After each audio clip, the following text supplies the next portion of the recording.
Bismillahirrahmanirrahim. Assalamualaikum warahmatullahi wabarakatuh.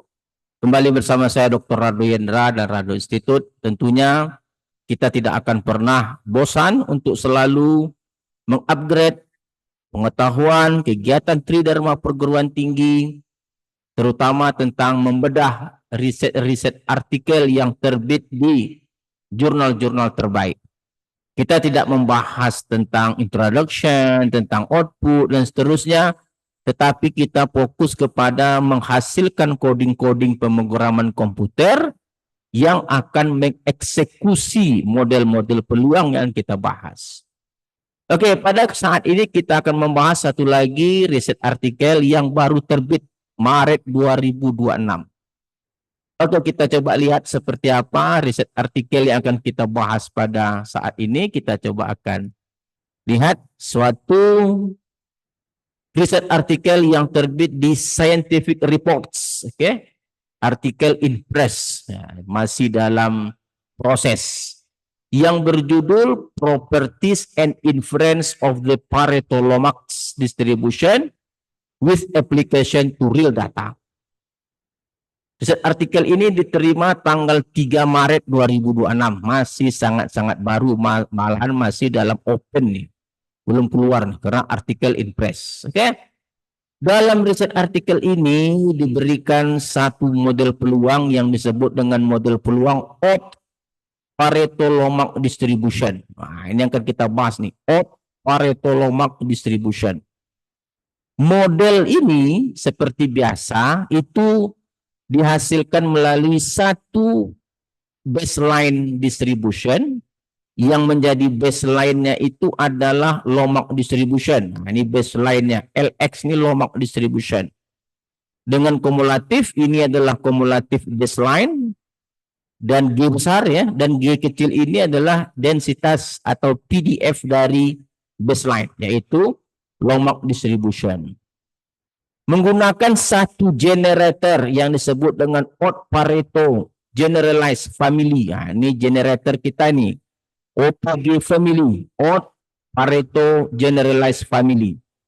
Dengan fungsi kumulatif, dengan kumulatif generatornya ini seperti persamaan satu.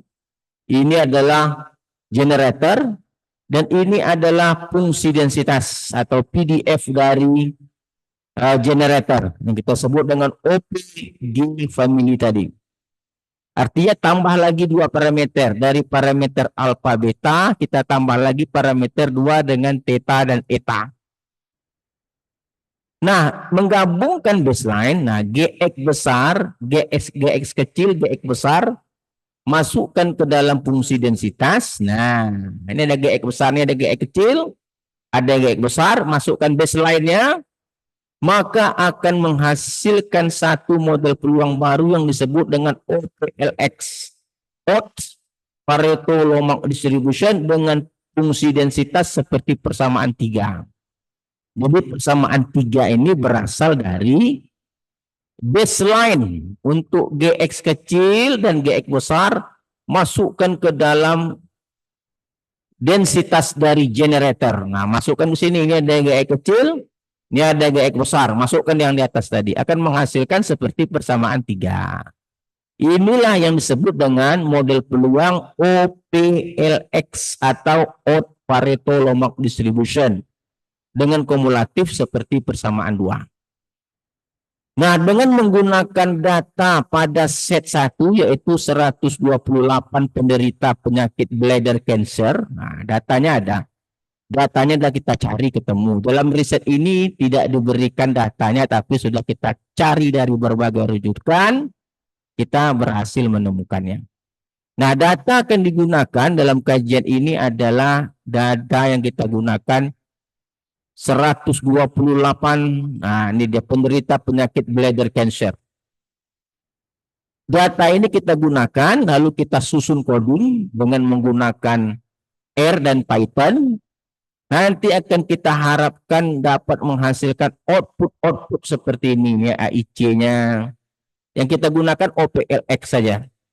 AIC 826 dan BIC ini adalah ini Anderson Darling, ini Kolmogorov Smirnov. Oke? dengan density plot dan cumulative plot diberikan pada data, pada riset artikel ini. Nah, ini dia. Ini ada probability plot, ini ada density plot, ini ada cumulative plot, ada kuantil plot. Nah, lengkap diberikan di sini. Nah, inilah tugas kita akan menghasilkan coding yang dapat menghasilkan output seperti ini.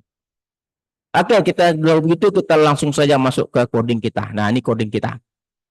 Kita bahas dulu coding dengan menggunakan R. Nah, ini data. Data 128 penderita penyakit bladder cancer. Kita lihat, cek data kita. Adakah N-nya 128? Oke, oh, 124, ada kurang 4, enggak apa-apa lah. Hilang 4 data, biasa itu. Oke. Lalu datanya X. Nah, ini data kita. Ada 124, 108, enggak apa-apa lah. Mungkin salah ketik atau bagaimana, biasa tuh 124 dan 128, beda-beda tipis. Nah, dari data ini akan kita gunakan pertama sekali baseline. Nah, baseline Lomax tadi yang kita sampaikan, ada G kecil, ini G kecil, ada 2 parameter tadi. Kalau di sana alfa beta kita AB saja, dan ini G besarnya tadi, kumulatif Lomax. Ini adalah densitas Lomax. Lalu generator. Nah, ini generator OPG. Odds Pareto, generalized family. Ini F generator, fungsi densitas generator. Nah, tambah 2 parameter lagi. Theta dan zeta. Oke, ini parameter. Ini A dan B tadi parameter baseline. TH dan Z parameter generator.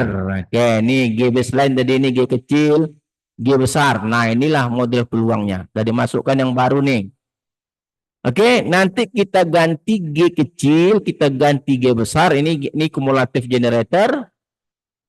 Akan menjadi model peluang baru yang disebut dengan campuran baseline dan generator atau odd parameter Pareto Lomax OPRX. Nah, ini model barunya kita. Oke, ini model baru kita tadi nih. Ini num dan perden. Num perden. Num ini. Oke, den itu nih. Nah, tinggal masukkan saja. Ini adalah fungsi densitas untuk model baru kita. Atau disebut dengan OPLX.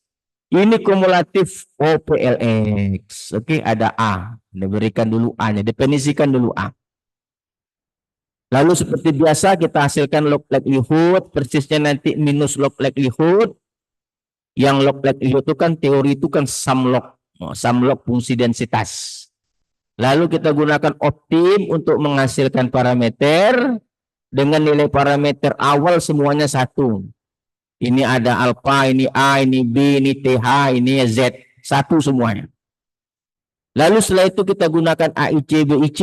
Nah, ini rumus AIC, BIC. Dan ini adalah Kolmogorov-Smirnov. Oke, dan ini adalah Kramer-von Mises. Dan ini adalah Anderson-Darling. Lengkap, komplit. Nah, ini outputnya semua. Outputnya ada parameter alpha, beta, theta, zeta, A, B, T, H, Z.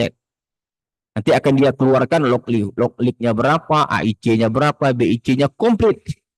Lalu kita lengkapkan dengan density plot. Ingat, density plot histogram melawan fungsi densitas. Lalu ada lagi cumulative plot. Nah, ini dia nih, empirical CDF, model CDF. Dan ini adalah QQ plot. Oke, QQ plot, dan ini adalah PP plot, probability plot. Oke, untuk sementara kita coba jalankan dulu. Python nanti kita bahas nanti siap ini. Oke, kita runkan. Kita coba run dulu semuanya. Oke, kita coba lihat output yang dihasilkan terlebih dahulu agar biar tidak pusing. Kita run saja. Wah, sampai sini dulu kita run. Set, kita tengok hasilnya. Sempurna codingnya, tidak ada masalah, jalan semua. Wah, ini dia. Nampak di sini AIC-nya 798, BIC 810. Oke, ini Kolmogorov-Smirnov. Ini CPM, ini Anderson-Darling, dan ini adalah log-lik. Oke. Ganti minus log-lik, dia akan menjadi positif 395. Oke, ini dia. Parameter-parameter alpha, beta, theta, dan zeta. Setelah parameter-parameter ini muncul, kita coba lihat density plot dan cumulative plot kuantil plot, dan probability plot. Taran. Nah, itu dia. Woi, sempurna. Ini adalah density plot. Ini cumulative plot. Ini kuantil plot. Sempurna, garis lurus. Oke. Okay? Dan ini PP plot, probability plot. Jadi kita lihat berapa tangguhnya coding yang kita bangun untuk menghasilkan mengeksekusi model yang diberikan. Lalu langkah berikutnya kita akan coba gunakan Python. Nah, ini yang paling penting. Python seperti biasa, dan berapa kita perlu import. Ini yang perlu kita import nih. Ini yang perlu kita import untuk mendapatkan hasil yang sama baik dengan R. Oke? Nah, minimize nanti ini pengganti optime. Kalau di R optim, kalau di Python dia menggunakan minimize. Di data sama seperti biasa. Nah, ini panjang data. Kalau di R dia length, kalau di Python dia n. Nah, ini baseline. Nah, ini sama dengan tadi baseline. Ada G kecil, ada G besar. Lomak distribution. Kalau di Python dia menggunakan def. Oke, harus ada defnya kalau nggak mau jalan. Nah, ini generator. Oke, generator. Ingat tadi generatornya adalah OPG. Ini fungsi densitas generator. Ini kumulatif generator. Nah, ini udah model OPLX itu. Udah digabung, ingat pakai def. Wah, ini pakai def. Ini adalah fungsi densitas dari model baru kita. Dan ini adalah kumulatif model baru kita atau OPLX. Seperti biasa, log likelihood. Ini dia minus pakai NP, minus NP sum log. Kalau di R tidak pakai NP. Nah, ini dia. Kalau di R dia optim, kalau di Python dia minimize namanya. Ini AIC, BIC, ini adalah empirical CDF. Oke, ini Kolmogorov Smirnov, Korean Permis, Anderson-Darling. Nah, ini outputnya. Gambarnya sama, histogram PDF, density plot. Ini kumulatif plot. Oke, sama. Kuantil plot harus diberikan dulu kuantil functionnya. Oke, lalu ini kuantil plot. Harus dijelaskan dulu fungsi kuantil seperti apa. Lalu probability plot. Oke, kita copy, kita jalankan di collapse. Kita copy seluruhnya. Oke, kita copy seluruhnya. Data, ini import. Oke, ini kita copy. Nah, setelah copy kita masuk ke ini, collapse. Nah, ini collapse. Tambah tanda plus di sini, copy paste saja di sini, Ctrl V. Nah, ini adalah coding yang di dalam collapse tadi. Dalam Python, ini coding Python kita.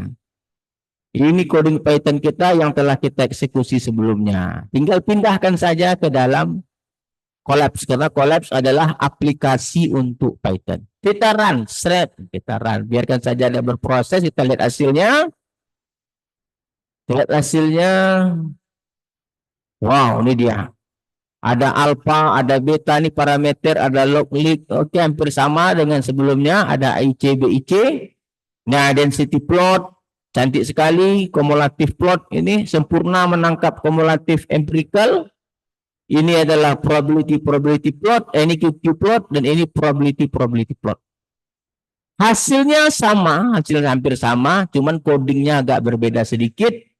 Nah, disinilah perlunya Rado Institute untuk memberikan wawasan kepada mahasiswa Indonesia agar dapat terus menjadikan Rado Institute sebagai literasi yang berguna untuk melakukan riset. Oke, saya rasa jumpa lagi pada sesi-sesi berikutnya untuk tayangan-tayangan yang lebih menarik. Tentunya pastinya adalah Rado Institute konsisten untuk menghasilkan karya-karya dalam bidang Tridharma perguruan tinggi. Jadi tidak ada drama-drama, tidak ada hal yang humor. Ini fokus serius untuk Tridharma perguruan tinggi. Jumpa lagi. Assalamualaikum warahmatullahi wabarakatuh.